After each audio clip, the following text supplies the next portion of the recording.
उम्र महज 21 साल थी। उसकी महज 45 दिन पहले शादी हुई थी। अभी 45 दिन पहले ही तो उसका परिवार हंसता खेलता हुआ नई जिंदगी की शुरुआत करता हुआ नजर आया था। उसने कभी नहीं सोचा था कि 10 दिन पहले जब वो नौकरी पर लौटेगा तो ठीक 10 दिन के बाद वो अपनी अंतिम यात्रा पर निकल जाएगा। ये है वो शख्स, ये है वो 21 साल का नौजवान, हिंदू नौजवान, वो कश्मीरी हिंदू जिसने सपने में भी नहीं सोचा था कि कश्मीर लौटने पर उसे मिलेगी मौत। मौत मिली है। एक बार फिर से एक कश्मीरी हिंदू इस्लामिक आतंक का शिकार हुआ है। एक बार फिर से कश्मीर में गूंजी है बंदूकें और निशाना हुआ है एक हिंदू। 1990 का दौर क्या कश्मीर में फिर से लौट रहा है? क्या कश्मीर हिंदुओं के लिए सुरक्षित नहीं है? क्या कश्मीर में हिंदू अपना आस वास प्रवास कभी बना भी पाएंगे? ये ऐसे ज्वलंत सवाल हैं जो हर रोज हर दिन बढ़ते जा रहे हैं। बदलते समय के साथ, आगे बढ़ते हुए समय के साथ टारगेट किलिंग की जो श्रृंखला है वो निरंतर बढ़ रही है और ऐसे में सवाल सरकार से पूछना जरूरी है कि सेंस ऑफ सिक्योरिटी जिसे कहा जाता है, सरकार ने जिसका दम भरा था, आज वो सेंस ऑफ सिक्योरिटी हिंदुओं में, कश्मीरी हिंदुओं में, कश्मीरी पंडितों में क्यों नहीं आ पा रही है? क्यों कश्मीर एक बार फिर से वही 1990 का दौर दोहरा रहा है? सवाल है, इसलिए जवाब तो चाहिए। नमस्कार, आपके साथ मैं हूं लावनी विनीत और एक बार फिर से बहुत ही महत्वपूर्ण मुद्दे के साथ आपके बीच है। कश्मीर की आबोहवा में इस्लामिक आतंक एक बार फिर से पैर पसार रहा है। एक बार फिर से ये जिहाद फैल रहा है और फलते फूलते हुए वहां पर फलने फूलने वाले हिंदुओं को मौत के घाट उतार रहा है। कैसे रुकेगी टारगेट किलिंग? कौन रोकेगा टारगेट किलिंग? किस तरीके से जवाब देना होगा इस्लामिक जिहाद को? आज खुलकर करेंगे बहस। कुछ ही देर में जुड़ेंगे हमारे साथ कुछ खास मेहमान। लेकिन हुआ क्या है कश्मीर में? कैसे इस 21 साल के नौजवान को मौत का सामना करना पड़ा है? पूरी खबर इस रिपोर्ट में।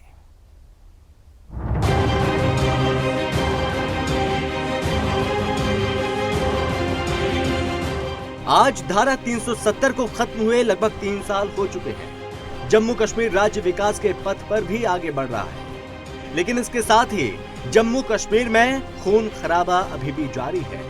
बौखलाए इस्लामिक आतंकी उसके आका राज्य में फिर से 1990 जैसा माहौल बनाने की कोशिश कर रहे हैं।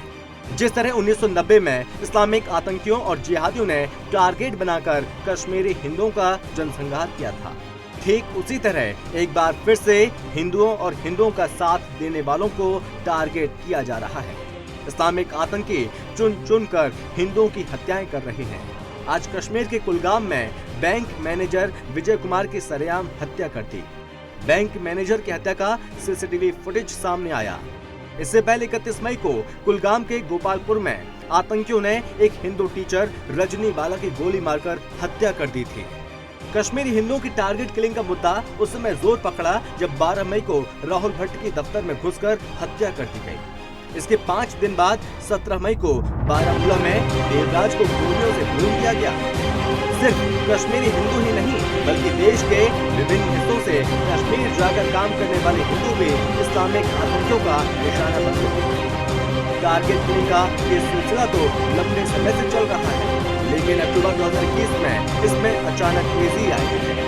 अक्टूबर महीने में ही 13 स्थानीय नागरिकों को मौत के घाट उतार दिया गया था, जिसमें बिंद्रो मेडिकेट के मालिक माखनलाल बिंद्रो, भागलपुर बिहार के गोलगप्पे वाले वीरेंद्र पासवान, आलूची बाग की प्रिंसिपल सुपिंदर कौर और साथ ही जम्मू के दीपक चंद्र के अलावा अरविंद कुमार शाह, राजा देव और साथ ही जोगिंदर देव शामिल थे। उसके बाद से कश्मीर में लगातार हिंदुओं की हत्याएं हो रही हैं। सिर्फ हिंदू ही नहीं बल्कि आतंकियों के विरोधी राष्ट्रवादी मुसलमानों को भी निशाना बनाया जा रहा है। कई पुलिसकर्मी इन आतंकियों का शिकार हुए। आतंकी ये सब इसलिए कर रहे हैं ताकि घाटी में 1990 का दौर वापस लाया जा सके और साथ ही जो कश्मीरी हिंदू वापस कश्मीर जाना चाहते हैं वो वापस लौटे। कश्मीर में हिंदुओं के लगातार होते संघर्ष से देश आक्रोशित है। सवाल उठ रहा है कि आखिर कब कश्मीर घाटी अपनों के लहू से लाल होती रहेगी? आखिर कब ऋषि कश्यप की तपोभूमि कश्मीर में हिंदू सुरक्षित महसूस करेंगे? इससे भी बड़ा सवाल यह कि आखिर कब इस्लामिक आतंकियों का समूल विनाश सुनिश्चित किया जा सकेगा। News desk, Sudarshan news.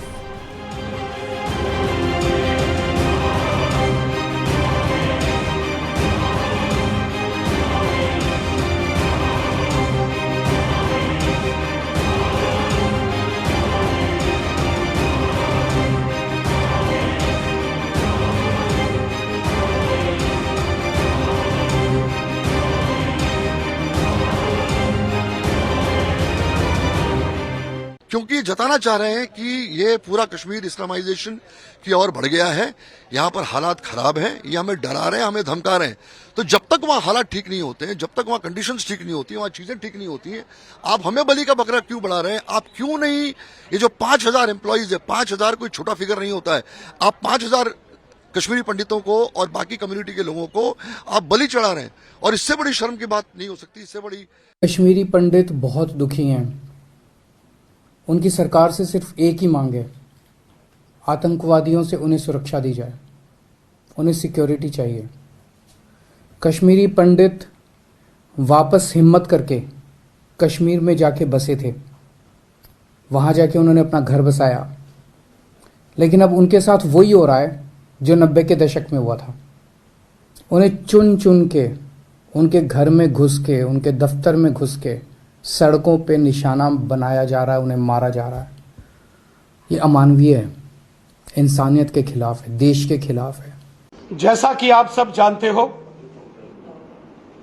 पिछले 35 वर्षों में जम्मू कश्मीर को लहूलुहान करने की लगातार साजिशें पाकिस्तान की ओर से हो रही हैं। पाकिस्तान ने जम्मू कश्मीर को कब्रिस्तान बनाने की हर साजिश की।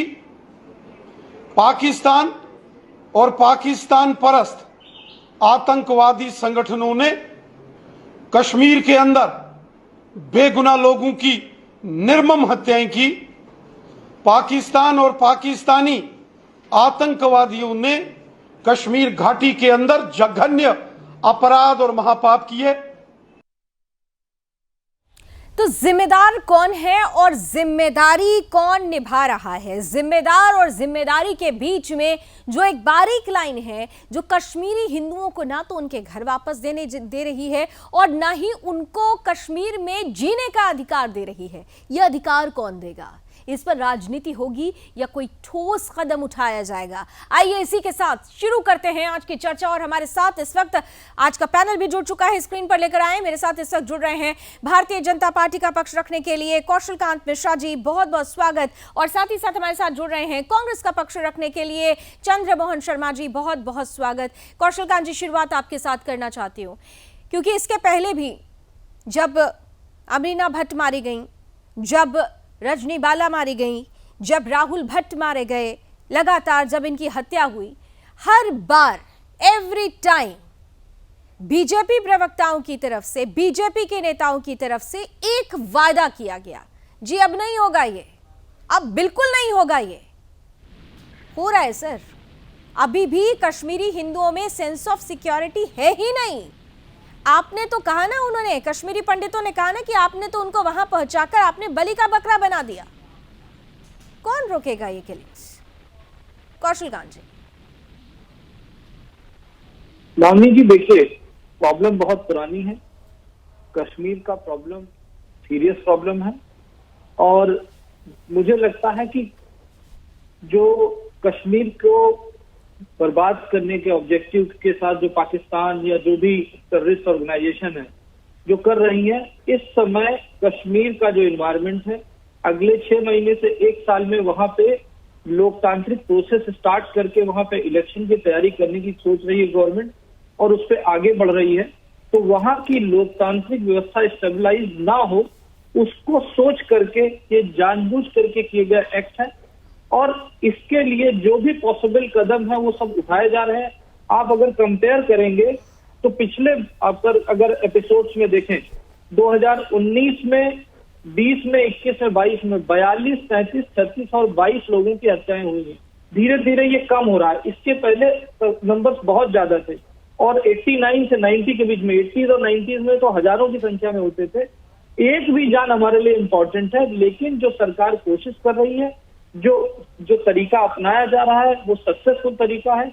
आप देखिए जिस तरीके से बम ब्लास्ट खत्म हो चुके हैं, वहां पे जितनी टेररिस्ट एक्टिविटीज होती है उसमें काफी कमी आई है।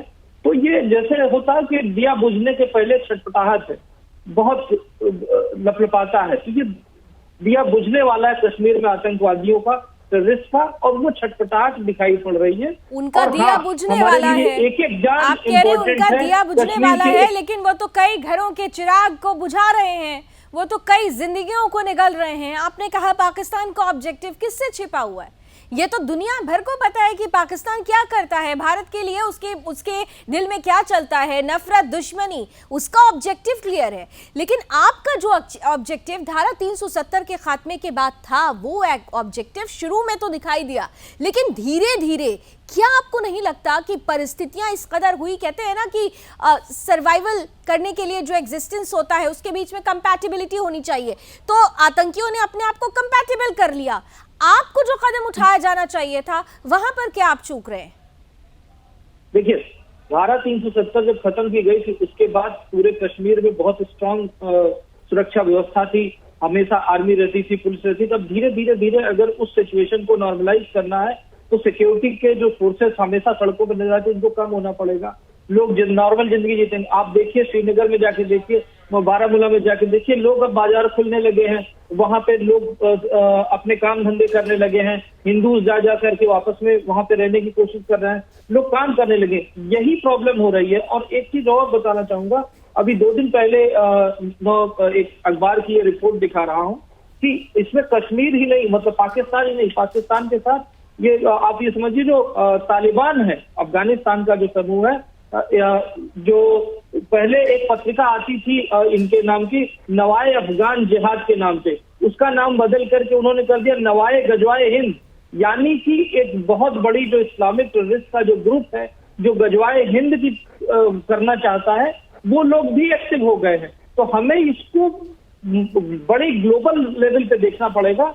कश्मीर का प्रॉब्लम वो अब उनका टारगेट होगा, क्योंकि वो हिंदुस्तान उनका टारगेट है और हर आदमी को हिंदुस्तान के साथ होना पड़ेगा। तो रही हूं कि वो अपने टारगेट के साथ क्लियर है, वो अपने ऑब्जेक्टिव के साथ क्लियर है, लेकिन आपका एक टारगेट था, आपका एक ऑब्जेक्टिव था, उस पे क्लियरेंस क्यों नहीं आ पा रही है? अभी कुछ देर पहले ये समझ में आता है, ये कहा जा रहा है कि आप लोग ये कह रहे हैं कि अब हिंदुओं का तबादला होगा। पहले आपने भेजा, पहले कई मौतें हो गई, उसके बाद आप डिसीजन ले रहे हैं कि वापस तबादला होगा। स्क्रूटनी तो पहले करनी चाहिए थी ना आप लोगों को। देखिए लावनी जी, जो कुछ भी डिसीजन लिए जाते हैं हम करंट परिस्थितियों को देख करके लिए जाते हैं। वहां की सिचुएशन को नॉर्मलाइज करने के लिए जो कुछ भी कोशिश हो सकती है वो सब सरकार कर रही है।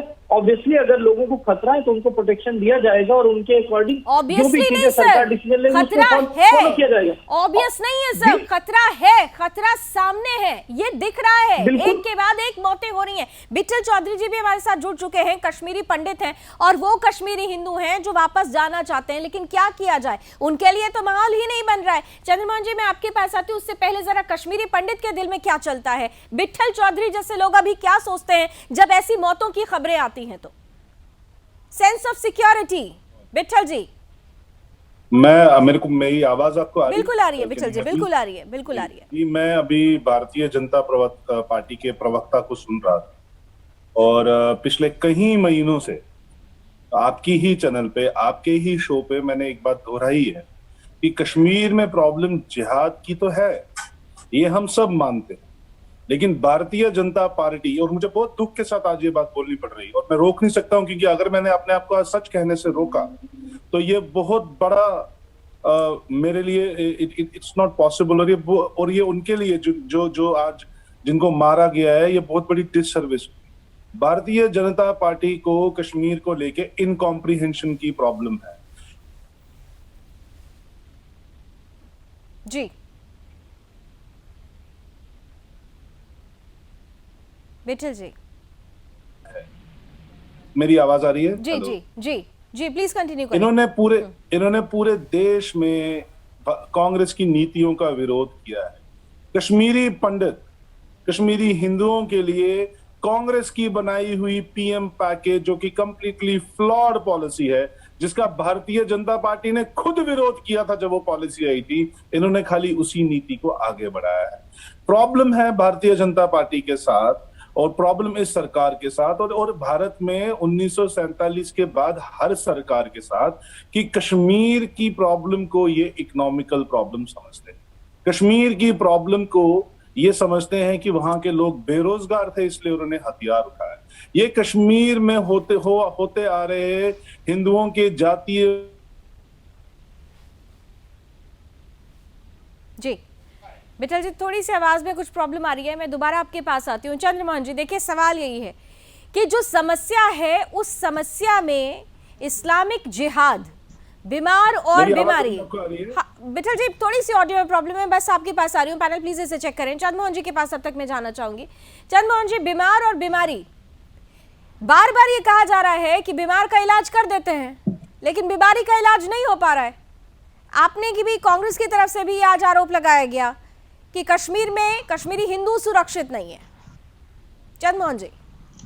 लावली, देखिए बड़ा गंभीर विषय है आज कश्मीर पे जो आप चर्चा ले रहे हैं, और हमारे पैनल में 2 मित्र और भी बैठे हैं, मैं भी बैठा हूं। देखिए प्रॉब्लम क्या है इस सरकार की, 2014 में इन्होंने सत्ता हासिल करी, उसके अंदर टारगेट कांग्रेस को रखा और उसके अंदर कश्मीर भी एक मुद्दा उठाया।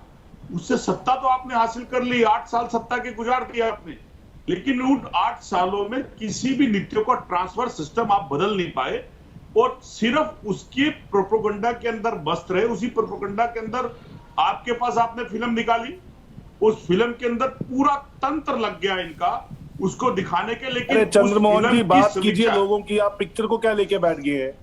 नहीं, मैं बात आ रहा हूं सर, थोड़ा एक स्वाभाविक बात आप लोगों की बात कीजिए, आप पिक्चर को लेके क्या बात रहे हो? डेली एक इंसान मर रहा है, आप एक कश्मीर फाइल्स के आने से तिलमिला रहे हैं। वो भारतीय जनता पार्टी ने नहीं बनाई थी वो पिक्चर। आप लोगों पे बात कीजिए, नीतियों पे बात कीजिए। आपने क्यों पीएम पैकेज पॉलिसी ऐसी बनाई कि आपने भेड़ बकरियों की तरह कश्मीरी पंडितों को वापस लाके वहां पे रूल्स बनाया कि आप कश्मीर में ही रहिए और वहीं पे सड़िए, आपका ट्रांसफर नहीं हो सकता। आप अपनी बात कीजिए, आप भारतीय जनता पार्टी की बात कीजिए। एक पिक्चर हमारे लिए, कोई एक कहानी हमारी बाहर आई है, पूरा आपका तंत्र तिलमिला जाता है। आप अपनी बात कीजिए साहब, लोग मर रहे हैं, आप इस पर राजनीति। देखिए आपकी वेदना को आप बोले, मैंने इसलिए आपकी वेदना की बात को काटा नहीं, लेकिन मुझे बोलने दीजिए। जब तक मैं आपकी बात रख नहीं पाऊंगा, आप कैसे साबित करेंगे कि मैं गलत हूं या सही हूं? मैं आपकी बात को बिल्कुल सम्मान देता हूं, आपने जो बात करी वो सम्मान योग्य है, लेकिन आप मेरी बात पूरी होने दीजिए। देखिए अब विषय बोलिए। अब विषय क्या है? देखिए मेरा पर्पस पिक्चर पे नहीं है, जो कुछ दिखाया गया मैं उस पर भी प्रशंसित नहीं कर रहा हूं। मैं सिर्फ इस पे कर रहा हूं कि जितनी ताकत उसको प्रमोशन करनी और उसके लिए तंत्र ने, जो मंत्री संतरों ने लगाई, क्या वो डॉक्यूमेंट्री नहीं बन सकती थी? सच को दिखा के और सच के हालात पे काबू करने के लिए आप जैसे बड़े लोग और जो कश्मीरी पंडितों के अंदर जो इतनी कमेटियां बनी हैं, क्या उनको साथ लेके उस तालमेल के साथ उस संगठन को, कश्मीर की जो बेसिक प्रॉब्लम थी, कमियां रही होंगी, सरकारों के गलतियां रही होंगी, अगर हमारे किसी कार्यों की गलतियां नहीं है तो हम उसको एक्सेप्ट भी करते हैं और मानते हैं। हो सकता है कि कुछ हमने काम करा, गलतियां रही सरकार के कारण, लोगों ने हमें एक्सेप्ट नहीं करा, लेकिन क्या उसके कारण हमने किसी की बात को काटा तो नहीं? 2005 में हमने मनमोहन सिंह जी के टाइम पर कश्मीरी पंडितों को, विस्थापितों को जगह भी दी और सेटल भी करा, लेकिन आज के विषयों के अंदर जब मैं क्या कहना चाह रहा हूं, कश्मीरी पंडितों को लेकर कांग्रेस ने, जब से भारतीय जनता पार्टी के हाथों में कश्मीर गया है, मुझे बताइए कि कश्मीरी पंडितों को लेकर कांग्रेस ने क्या क्या किया है? क्योंकि वहां तो जब पत्थर फेंके जाते थे तो पत्थरबाजों को आप लोग शहीद कह देते थे, आप लड़ाके कहते थे उनका समर्थन क्या देते थे, लोकतंत्र नहीं था, आप बार बार ये कहते थे। लेकिन कश्मीरी हिंदुओं के लिए कांग्रेस ने किया क्या? भारतीय जनता पार्टी ने क्या किया, क्या नहीं किया? कौशल कांत जी से मेरा सवाल भी यही है, लेकिन कांग्रेस ने क्या किया इस दौरान? देखिए कांग्रेस ने ये नहीं करा कि 1.5 साल तक इंटरनेट बंद कर दिया जाए और उस धरती के जमीन के नेताओं को अलगाववादी कह दिया जाए। इंटरनेट बंद हुआ तो किसके लिए बंद किया गया था? क्यों बंद किया गया था? तो मेरी बात करें, और नहीं किया ऐसा, और उसके बाद उनको सम्मान के साथ दिल्ली के अंदर पीएम हाउस के अंदर बैठ के प्रधानमंत्री जी मीटिंग ले लें और उसके अंदर 2 आतंकवादी बैठे हों और मीटिंग हो जाए। तो यासीन मलिक को तो आपने भी हाई टी पर बुलाया था, जिसको आप उम्र कैद है, उसको तो आप लोगों ने भी हाई टी पर बुलाया था, और जब उसको उम्र कैद की सजा होती है तो उधर पत्थर फेंकने लगता है उसके समर्थन। उसी यासीन मलिक को पासपोर्ट किसने बना के दिया? और वही नेता लगा के फोटो दिखा देते हैं मनमोहन सिंह जी की। देखिए विषयों को, मैंने अपनी गलती को एक्सेप्ट कर रहा हूं, लेकिन उस पे प्रश्न ज्यादा उठेगा जो 8 साल के अंदर 2014 में जनता को ये कह के आए हो सर, राहुल गांधी एक विशेष वर्ग को लेकर टीका टिप्पणी करते हैं, ट्वीट करते हैं। मेरा सिंपल सा सवाल था, कांग्रेस ने अपनी पॉलिसी में कश्मीरी हिंदुओं को कहां रखा है? अभी आप लोगों ने चिंतन शिविर में चिंतन किया, कश्मीर में कश्मीरी हिंदुओं को लेकर क्या सोचा आप लोगों ने? कश्मीरी पंडितों की वेदना की आवाज हमने निरंतर उठाई है। उसी के लिए राहुल गांधी जी ने निरंतर सरकार को अग्रसर करा। उसी के अंदर उन्होंने पहला ट्वीट देके अग्रसर करा। तो अगर सरकार उससे तथ्य ना हो, विपक्ष की भूमिका के अंदर विपक्ष का नेता अगर आपको आगाह करे और आप उसको मजाक में ले, तो उसका जवाब विपक्ष देगा। सत्ता के अंदर अब बैठे हैं, राज्यपाल आपके हैं, सरकारें आपकी हैं, लोकतंत्र की खूबसूरती होती है कि विपक्ष सरकार से सवाल पूछता है और विपक्ष की सकारात्मक भूमिका होती है, लेकिन आप लोगों ने सहूलियत की राजनीति की, इसलिए आपको कश्मीरी हिंदू नजर नहीं आए। विट्ठल चौधरी यूक्रेन की तरह दिखने में लग रहा है। कश्मीरी हिंदुओं की प्रधानमंत्री मुख बन के सबसे बड़ी त्रासदी ये रही है, कांग्रेस की है ये गलती सरकार के जो प्रचंड कश्मीरी हिंदुओं की कश्मीरी हिंदुओं की सबसे बड़ी त्रासदी ये रही है कि हमको खाली या तो मैनिफेस्टो का एक लाइन बना के या जी बिट्ठल चौधरी,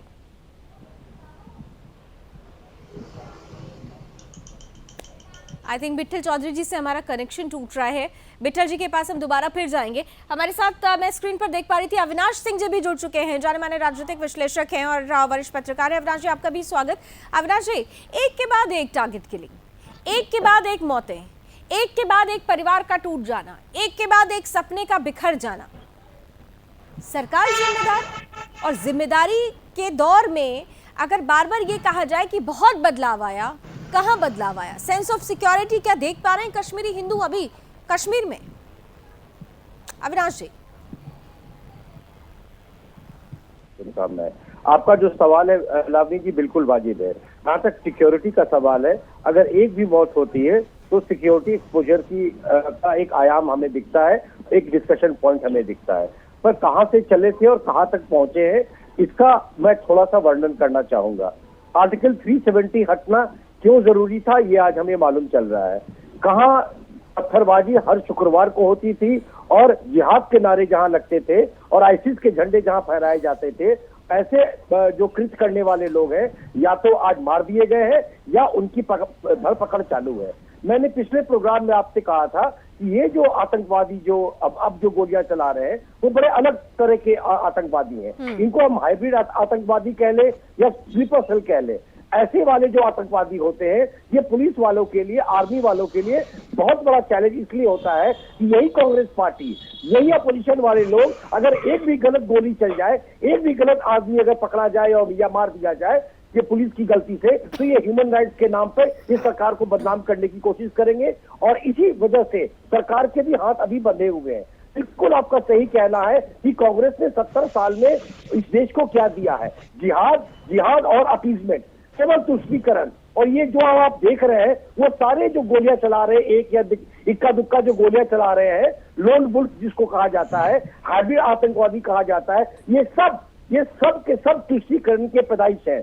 इनके गृह राज्य मंत्री सुबोध कांत साहब जो रांची से, झारखंड से आते हैं, उन्होंने एक वर्ड यूज किया था लावनी जी, बहुत जिम्मेदारी के साथ कह रहा हूं कि हमने पीस बाई किया था। इन्होंने पीस खरीदा हुआ था, पैसे पहुंचाना, उनको सिक्योरिटी देना। और हमने पूरे देश में देखा है कि किस तरह से यासीन मलिक आकर के प्रधानमंत्री निवास में प्रधानमंत्री से मिला करता था। तो इन्होंने पीस को बाई किया था। अब जो हमारे पास जो चैलेंज है वो बहुत बड़ा चैलेंज है, क्योंकि एक भी मौत जो है वो कश्मीरी पंडितों का हिम्मत तोड़ रहा है। मोदी सरकार पे हम पूरे देश को भरोसा है, अमित शाह पे पूरे देश को भरोसा है, कोई ना कोई बहुत मजबूत नीति बनेगी और सिक्योरिटी जो अभी थोड़ा हमें एक्सपोज लग रहा है उसको बहुत मजबूत किया जाएगा आने वाले दिनों में। बिट्ठल चौधरी, आपका कनेक्शन हमसे टूट गया था। बिट्ठल प्लीज अपनी बात कंटिन्यू करें, क्योंकि आपकी आवाज ही महत्वपूर्ण आवाज है आज। अभी मेरी आवाज क्लियर आ रही है? जी आ रही है बिट्ठल जी, आ रही है। प्लीज कंटिन्यू करें। जी मेरे ना बहुत ही स्पेसिफिक प्रश्न आज ना मैं कांग्रेस से पूछूंगा ना मैं किसी और वक्ता से पूछूंगा। भारतीय जनता पार्टी की सरकार को हमने, नरेंद्र मोदी जी की सरकार को हमने सिविलाइजेशनल हीरो की तरह चुन के भेजा था। कश्मीरी पंडितों ने इन्फ्लुएंस कर करके मेरे पिताजी ने 68 साल की उम्र में जाके सड़क पे एक एक आदमी का वोट मांगा था भारतीय जनता पार्टी के लिए, क्योंकि हमें लगा पहली बार इस देश में कोई सिविलाइजेशनल हीरो खड़ा है। भारतीय जनता पार्टी के प्रवक्ता से मेरा प्रश्न ये है, और बहुत स्पेसिफिक प्रश्न है, टेक्निकल प्रश्न है, आप उनको अब नहीं पता होगा तो वो स्किप कर सकते हैं।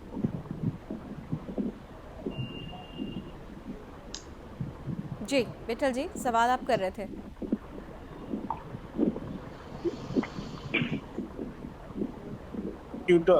आपकी ही एनआईए की अदालत में आपके पब्लिक प्रोसिक्यूटर इसको एक्सेप्ट करते हैं कि ये जेनोसाइड है, तो आपकी सरकार इसको रिकॉग्नाइज क्यों नहीं करती है कि ये जेनोसाइड? आप एक बार फिर से रिपीट करें, क्योंकि आपकी आवाज बीच में ब्रेक हो गई थी। आप फिर से दोबारा अपना सवाल रखें भारतीय जनता पार्टी के सामने। मैं ये इनसे मेरा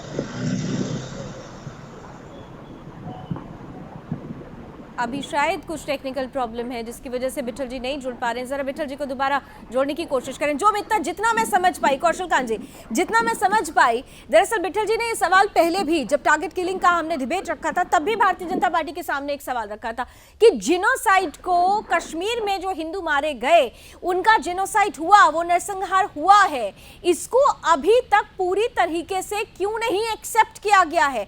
क्यों कश्मीरी हिंदुओं की किलिंग्स को जिनोसाइड की कैटेगरी में नहीं रखवा पाए हैं आप? और जेनोसाइड की परिभाषा तो अब क्लियर आउट होनी चाहिए। आपका तंत्र स्वतंत्र है। कौशल कांत जी। नवीन जी, इसमें कोई डाउट नहीं है, जिस तरह से कश्मीर में हिंदुओं की किलिंग हुई थी वो जीनोसाइड ही है, इसमें हमें कोई डाउट नहीं है, और कोई इसमें मैं कुछ ऐसा नहीं कह रहा हूँ। ये सच्चाई है जो अब लोगों को पता चलने लगी है, और पूरे वर्ल्ड के लेवल पे जीनोसाइड प्रमोट किया, मतलब की बात कही जा रही है। ये माना जा रहा, कहाँ एक तरफ तो हमेशा कहा जाता था कि वहाँ कश्मीर में कोई प्रॉब्लम नहीं, मिलिटेंसी का प्रॉब्लम है। एक्चुअली ये जीनोसाइड का ही प्रॉब्लम है, जिसमें उनका टारगेट ये था, ये इस्लामिक टेररिज्म का एक गंदा फेज है जिसमें उन्होंने टारगेट करके हिंदुओं को मारा, और कांग्रेस सरकार ने हिंदुओं को फिर डिवाइड करके उसको कश्मीरी पंडित बना दिया। जबकि क्या कश्मीर में केवल पंडित ही रहते थे? नहीं, कश्मीर में पूरे हिंदू रहते थे। लेकिन उसको, क्योंकि पंडित को एक टारगेट आराम से किया जा सकता, उनके साथ कोई सॉफ्ट कॉर्नर नहीं हो सकता, इसलिए कश्मीरी पंडित बोला गया। आप कभी इस सवाल पे ध्यान दीजिए ना कि आज हम बोले ना ये कश्मीरी हिंदू, इसके पहले हमेशा कश्मीरी पंडित बोला जाता था। क्योंकि कश्मीरी पंडित बोलने से पॉपुलेशन बहुत छोटी से नजर आती है, जबकि वहां पे सारे हिंदुओं का जीनोसाइड करने की कोशिश की गई थी टेररिस्ट के द्वारा, पाकिस्तान के द्वारा। और अभी आज के समय में अलकायदा जो बहुत बड़ा आतंकवादी ग्रुप है, ग्लोबल लेवल पे सब जानते हैं, उसकी हिट लिस्ट में कश्मीर है, और कश्मीर गजवाए हिंद का फर्स्ट पॉइंट बनाने की कोशिश हो रही है। तो ये तो एक्सेप्टेड फैक्ट है, इसमें हम कहीं कंट्रोवर्सी तो है ही नहीं। हम इसको कहाँ डिनाई नहीं कर रहे हैं, ये जीनोसाइड नहीं, ये तो जीनोसाइड है, हम मान रहे हैं। लेकिन उसको बचाने के लिए एज ए गवर्नमेंट हम जो बेस्ट पॉसिबल है वो कर रहे हैं, और यही वजह की धारा 370 खत्म हुई है। अब वहां पे सिक्योरिटी एजेंसी अपना काम कर रही है। हाँ, कुछ इंसिडेंट, एक भी जान हमारे लिए कीमती है, हमारे भाई की जान गई, उसके लिए मैं पूरी कौशल कांत जी, आपने कहा कि आप लोग कदम उठा रहे हैं। जो आर्मी के फॉर्मर आर्मी मैन रहे हैं, उनकी तरफ से आप लोगों को सामने एक पत्र लिखा गया था, और ये कहा गया था कि देखिए, आप कश्मीरी हिंदुओं को भेजने से पहले जो रिटायर्ड ऑफिसर्स हैं, पहले आप वहां पर उनको एस्टैब्लिश कीजिए, क्योंकि वो वहां की परिस्थिति को जानते समझते हैं। उन्होंने बहुत अच्छे से एक रूपरेखा तैयार करके सरकार के सामने रखा गया था। क्यों नहीं उस कदम को पहले उठाया गया? कोई भी जब प्रपोजल सरकार के पास आता है तो सरकार में अभी ये उस पर विचार हो रहा है, और मुझे यकीन है कि इस तरह की जो भी कार्रवाई है जिससे कि वहाँ की सिचुएशन इंप्रूव हो सकती है, वो सब की जाएगी। चाहे वहाँ के जो सैनिक है जो वहाँ पे काम कर चुके हैं, वो अगर जाना चाहेंगे, किसी को जबरदस्ती नहीं भेजा सकता, लेकिन ये एक अच्छा सुझाव, इस पर सरकार अपना विचार करे, और जैसे ही चीजें फाइनलाइज होंगी सबके सामने होंगी। और आप ये देखिएगा, कौशल जी, आपको ये अंदाजा था कि आप जिन 5000 लोगों को आप लोगों ने जो स्क्रूटनी की थी, जिनको आप वहां भेज रहे थे सरकारी नौकरी पर, आपको ये अंदाजा था कि वो कभी लौट कर नहीं आएंगे? आप लोगों ने स्क्रूटनी की थी। ये देखिए, सवाल आज आपसे ही ज्यादा पूछे जाएंगे, क्योंकि आपसे उम्मीदें हैं और आपसे उम्मीदें थी, इसीलिए। कौशल कांत जी।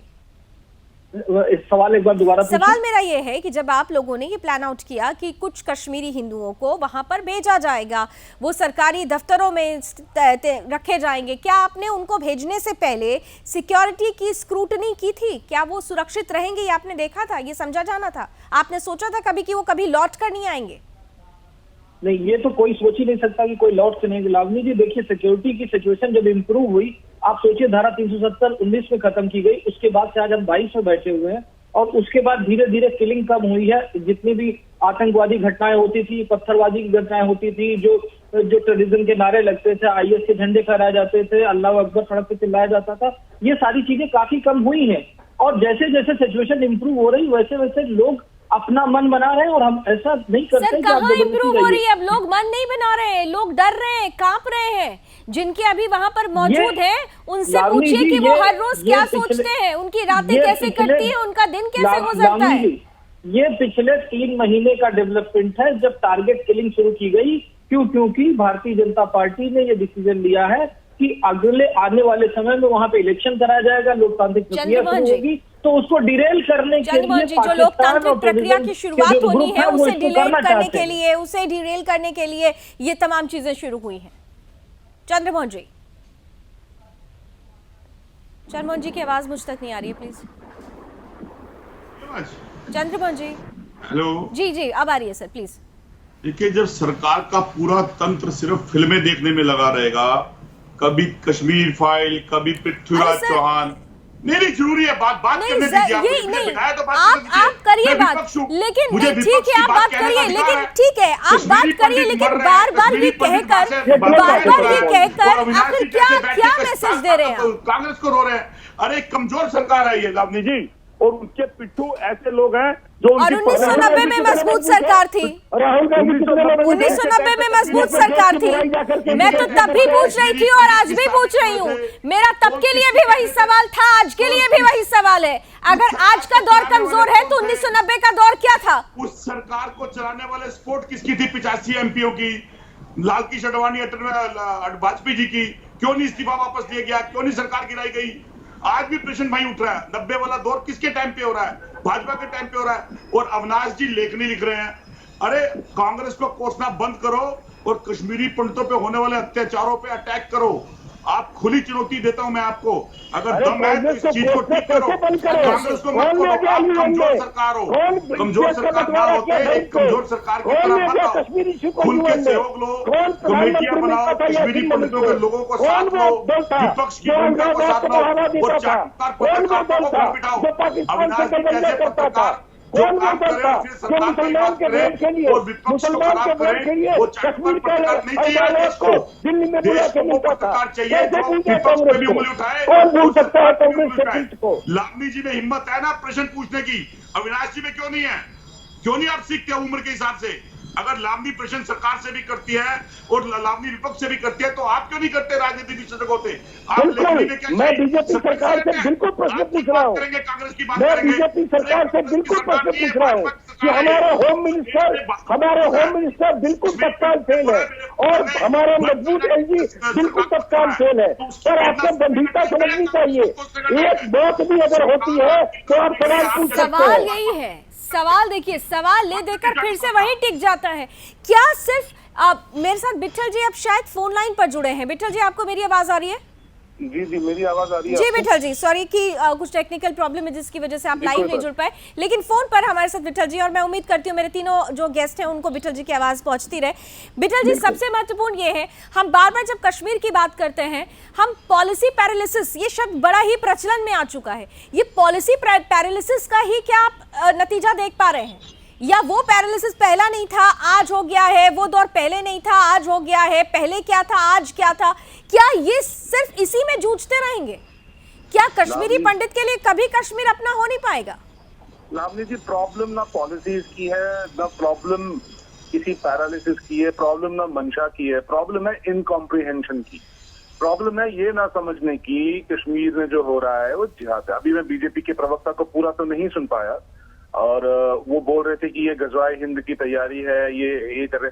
क्या आपको ये पता है कि कश्मीर में जो पिछले 700 साल से वहां लगातार गजवाए हिंद, क्योंकि सिविलाइजेशनल कॉन्फ्लिक्ट जो है कश्मीर उसकी फॉल्ट लाइंस पे है और ये गजवाए हिंद लगातार वहां पे होता आ रहा है।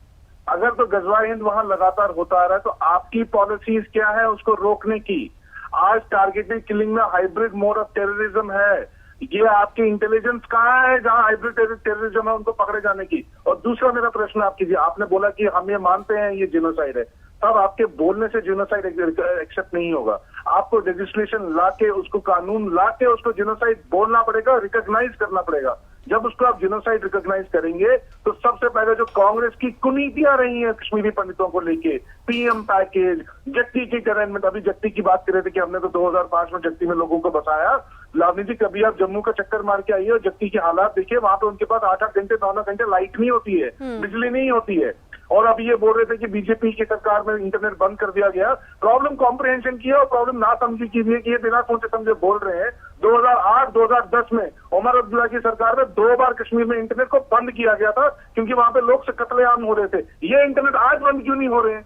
कश्मीरी हिंदू लगातार मारे जा रहे हैं। और सबसे बड़ी विडंबना देखिए, आज जान बचाने के लिए कश्मीरी हिंदू वहां से बोल रहा है कि मेरे को जम्मू भेज दीजिए, आप नहीं भेज रहे, मैं खुद चला जाता हूँ। यहाँ पे डेली एक हिंदू को टारगेट किया जा रहा है। आपकी सिक्योरिटी विफल हो गई है, आप उसको ताला लगा के बंद कर देते हैं, आप उनकी गाड़ियों को रोक देते हैं। क्या राइट टू लाइफ नहीं है? आप क्या बेवकूफिया सोचते हैं कश्मीरी पंडितों को? आपको थोड़ी सी भी वो शर्म नहीं है? देखिए क्या विट्ठल चौधरी जी एक एक शब्द बोल रहे हैं और मेरे रोंगटे खड़े हो रहे हैं। विट्ठल जी मेरे रोंगटे खड़े हो रहे हैं। आप विश्वास मानिए, आज आपकी बात सुन के इस वक्त जो कश्मीरी हिंदू कश्मीर में मौजूद हैं उनकी स्थिति का अंदाजा लगा सकते। लोग कहते हैं ना कि यहाँ पर बैठ के डिबेट में बैठने वाले कश्मीरी हिंदू यहाँ दिल्ली में कमरे में बैठे हैं, वो क्या सच्चाई जाने। अरे दिल से आवाज निकलती है और जब दिल से आवाज निकलती है तो वो सही और सच के बीच में जो अंतर, जो राजनीति खो देती है ना, उसको भी क्रॉस करके निकलती है।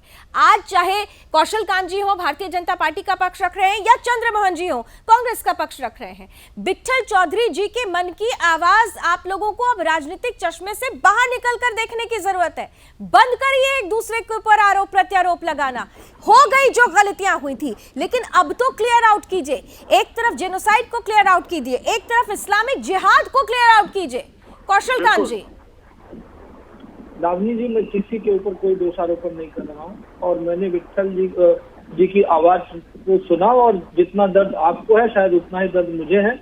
अगर मैं भारतीय जनता पार्टी के प्रवक्ता से हटके एक सिटीजन की तरह भी बात करता हूँ, एक भाई की तरह भी बात करता हूँ, तो भी मेरा ये मानना है कि वहाँ की जो समस्याएं हैं उसका जो सोल्यूशन वहाँ के लोगों के साथ, सरकार के साथ मिल करके, सिक्योरिटी एजेंसी के साथ मिल करके बातचीत करके ही किया जा सकता है। स्ट्रॉन्ग कानून, मजबूत कानून व्यवस्था और मजबूत सैनिक शासन, वहाँ पे जब तक डर नहीं रहेगा। अभी जैसे हिंदू भाई डर रहे हैं, वैसे जब तक उनके मन में मौत का खौफ नहीं आएगा तब तक वहाँ की समस्या समाधान नहीं होगी। और जो बता रहे हैं कि हाइब्रिड टेररिज्म की बात करें, हाइब्रिड टेररिज्म की बात मैं एग्री करता हूँ। हाँ। और इस तरीके को देख करके आप देखिए, हिंदुस्तान में जब से मोदी सरकार आई है तब से बहुत सारी चीजें ऐसी हुई हैं जिसका इनडायरेक्ट इफेक्ट आपको कुछ सालों में नजर आएगा। जो आपने कहा कि मौत का खौफ होना चाहिए, चंद्रमोहन जी, मैं इसी पॉइंट को आपके पास लेकर आती हूँ, फिर अविनाश जी के पास जाती हूँ। मौत का खौफ होना चाहिए। अगर आतंकियों को मारा जाता है, अगर वहां चुन कर मारा जाता है, तो क्या फिर ह्यूमन राइट्स का हवाला तो नहीं देने लगेगी कांग्रेस? मैं इसलिए मुझे इसलिए पूछना पड़ा है क्योंकि कई बार ऐसा हुआ है, आतंकी मारे जाते हैं और यहाँ आंखों से आंसू निकलने लगते हैं और वो आपकी ही पार्टी है सर। यहाँ फांसी की सजा होती है, रात में कोर्ट खुलवाए जाने लगते हैं, वो आपकी ही पार्टी है सर। चंद्रमोहन जी की आवाज मुझ तक नहीं आ रही है, please. Hello ji Chandramohan ji please बोले सर। हेलो जी आ रही है सर, अब आ रही है, प्लीज बोलिए। देखिए, जब आप बात और प्रश्न करें और प्रश्न के अंदर फिर वापस वहीं पहुंच जाएं तो फिर आप पे नहीं पहुंचते हैं। देखिए, मैंने क्या बात बोली कि जब देश की जनता ने अगर कांग्रेस को छोड़ा तो मान लीजिए कि कांग्रेस में कुछ गलतियां नहीं होगी, मैं एक्सेप्ट कर लेता हूं, लेकिन आज उंगली किसके ऊपर है? आज उस सत्ता वाले धारी लोगों के ऊपर है, तो क्यों नहीं उस पर प्रश्न करे जाएं? अगर कुछ गलतियां हुई तो आप क्यों गलतियां कर रहे हैं उसमें? सर मेरा सवाल ये नहीं है, मेरा सवाल आपसे ये है कि अगर आज चुन कर उनको मौत दी जाए तो आप रोने तो नहीं लगेंगे ना, ये रुदन प्रक्रिया शुरू तो नहीं हो जाएगी ना, कश्मीर खतरे में तो नहीं आ जाएगा ना, वहां पर ये सीधे तौर पर मानवाधिकार का हवाला तो नहीं देने लगेंगे ना, क्योंकि कौशल कांत जी तो कह रहे हैं मैं मौत का खौफ सरकार दिखाएगी उन आतंकियों को, तो आप तो नहीं आ जाएंगे ना उनके समर्थन में। अब आपकी बात को मुझे बोलने दीजिएगा, बीच में रोक दोगे तो बोलिए फायदा बोलिए नहीं होगा। बोलिए इंटरेक्ट कर दोगे तो फायदा। देखिए, रुदन कर देना और रुदन को कह देना वो आपकी अल्फाज में आप उसको कह सकते हैं, मैं उसका बुरा नहीं बना रहा हूं, लेकिन देश के नागरिक की जान और माल की हिफाजत सरकार की है और देश के अगेंस्ट काम करने वाले के ऊपर एक्शन करने का काम भी सरकार का है। अगर सरकार उसको इन फ्रंट के ऊपर आकर एक्शन करती है तो देश का कोई नागरिक, विपक्ष का कोई व्यक्ति उसको बुरा नहीं मानेगा, लेकिन राजनीति के तहत अगर कुछ कार्रवाई होगी तो प्रश्न चिन्ह खड़े करे जाएंगे। आज अच्छा, राजनीति के तहत देखिए आप आ गए ना, आपने सहूलियत ढूंढ ली, आपने एक स्पेस छोड़ दिया, बॉक्स में एक होल छोड़ दिया कि आप कैसे वहां से निकल सके, अपनी राजनीति से निकल सके। अविनाश जी, बिल्कुल गलत। मेरी बात से अभी अगर आप देखेंगे तो भाजपा के प्रवक्ता जो कह रहे हैं लेकिन वो अभी भी बहुत कॉन्फिडेंट नहीं है कि उनकी लगा नीति दीजिए। क्या होने वाली है। अविनाश जी, भारतीय जनता पार्टी और कांग्रेस दोनों को मैं बार बार जिम्मेदार मान रही हूँ जो परिस्थिति आज बनी हुई है कश्मीर में। बिल्कुल, इसमें कोई दो राय नहीं है, बट लावनी जी कहीं ना कहीं हमें पृष्ठभूमि को नहीं भूलना चाहिए कि पहले हमें ये नैरेटिव दिया जाता था कि वहां पे पत्थरबाज जो है वो इसलिए पत्थर उठाते हैं क्योंकि उनको नौकरी नहीं है। अब सरकार ने वहां पे डेवलपमेंट के नाम पे, नौकरी के नाम पर इन्वेस्टमेंट कर दिया। अब ये नए तरीके के लोग उभर के आ रहे हैं जिनको लोन प्रूफ और हाइब्रिड हम कह रहे हैं, तो सरकार इनसे भी निपटेगी। पर जहां तक आपका सवाल भाजपा से है, बिल्कुल जायज है। भाजपा के अमित शाह इलेक्शन की रैलियां छोड़े और कश्मीर के मुद्दे को एक सिरे से खत्म करे, तभी भाजपा ये कह पाएगी कि they are party with a difference. बिल्कुल, पार्टी विद डिफरेंस। और वैसे आपको बता दें कि अब ये कहा जा रहा है कि एक हाई लेवल मीटिंग चल रही है और बहुत जल्दी कश्मीर में कुछ बड़ा देखने को मिलेगा। विठल चौधरी जैसे लोगों को जो आस है वो आस पूरी होगी। मैं उम्मीद करती हूं कि जब कभी भी कश्मीर में कश्मीरियत की बात आएगी, भारतीय जनता पार्टी और कांग्रेस दोनों साथ रहेंगे उस मसले पर। आज मुझे उम्मीद है क्योंकि कश्मीरी हिंदू यही चाहते हैं। विठल जी, चलते चलते 10 सेकंड में कुछ कहना चाह रहे हैं आप, प्लीज, समय की सीमाएं मुझे खत्म करना होगा डिबेट। मैं एक ही अनुरोध भारत के हर एक राजनीतिक दल, हर एक न्यूज मीडिया चैनल से करना चाहता हूँ। आप हमारी लाशों पे राजनीति करना बंद कर दीजिए। आपकी गिद्ध प्रवृत्ति जो है उसको आप बंद कर दीजिए। आप कंक्रीट स्टेप्स उठाइए और मेरी उम्मीद भारतीय जनता पार्टी नरेंद्र मोदी जी से ही है। कॉन्क्रीट कांग्रेस से नहीं है। ठीक है, चलिए। लेकिन चंद्रमोहन जी ये कह रहे हैं कि वो साथ हैं, तो चलिए उम्मीद करते हैं, देखते हैं राजनीति से ऊपर उठकर सोचा जाए कश्मीरी हिंदुओं के बारे में और एक कॉन्क्रीट स्टेप उठाया जाए। Thank you so much gentleman, आप सभी हमारे साथ जुड़े और बड़ा ही महत्वपूर्ण मुद्दा है। और निश्चित रूप से ये दुख भी है कि हम एक एक करके अपने कश्मीरी हिंदू भाइयों को, बहनों को खो रहे हैं। नहीं खोना चाहिए। एक मौत होती है मतलब एक परिवार की मौत होती है, और एक परिवार की मौत होती है तो समाज से एक परिवार कम होता है। हमें समाज बढ़ाना है, हमें एक खुशहाल समाज कश्मीर में लाना है, और अगर कश्मीर में खुशहाल समाज कश्मीरी हिंदुओं का बनाना है तो इस्लामिक जिहाद पर पार पाना ही होगा। उम्मीद करते हैं जल्द ही एक कॉन्क्रीट रिजल्ट सामने होगा। आज बस इतना ही। देश और दुनिया की तमाम खबरों के लिए आप जुड़े रहिए सुदर्शन न्यूज के साथ। जय हिंद।